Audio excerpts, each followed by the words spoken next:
what I've heard from people over and over again is that the scale of the suffering, the intentionally caused suffering and violence is just too big for many of us to fathom.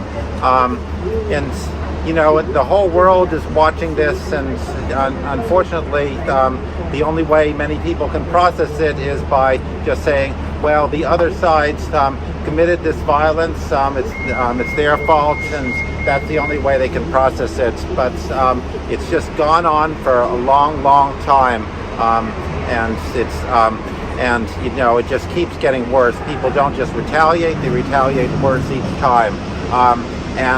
One of the big parts of that is the reason one reason why we're here is because our politicians are part of that, are part of presenting that false picture where it's just one side that's been doing most of the attacks and the atrocities.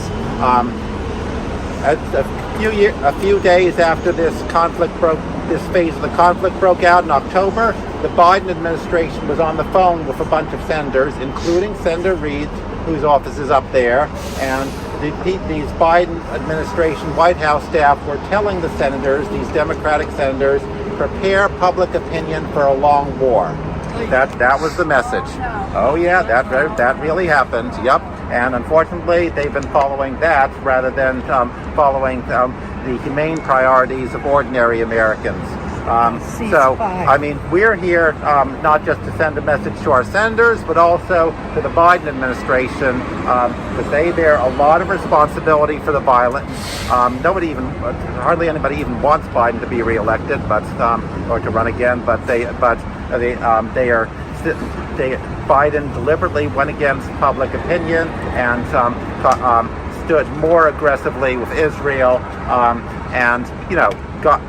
Gaza is being bombed to hell. 70% of Gaza's population were refugees to begin with, and they've been locked in this very small territory because, and it's an open secret, but the reason why Israel doesn't allow people from Gaza to leave, even to go somewhere else, is because the Israelis know they've caused so much trauma that the Israelis don't even feel safe to letting Gazans anywhere outside this prison. It's their manifestation of a guilty conscience. A few weeks ago they were talking about making a new prison for Gazans in Egypt, just as long as it's not close to Israel. It's just wrong to have people confined like this.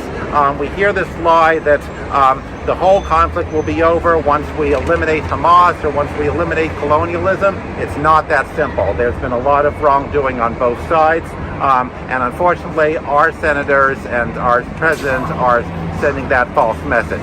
So I'm glad we had this. I'm glad there have been so many people around Rhode Island protesting. Lots of different groups. East Bay Citizens for Peace has been doing protests repeatedly. Rhode Island Anti-War Committee has stepped up their protest, done 2 a week at the State House, Tuesday and Friday, 4 to 5 p.m.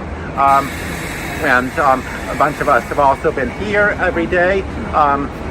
So there's a lot of things going on, and there will be more, but it's good that people are speaking up. I'd like to sing one final performance, just briefly.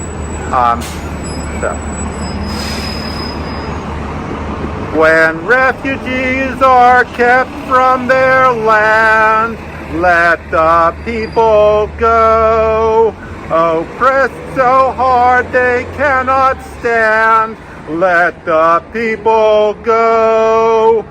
Go down to Gaza, locked down in Israel's hands. Tell old Pharaoh, let my people go.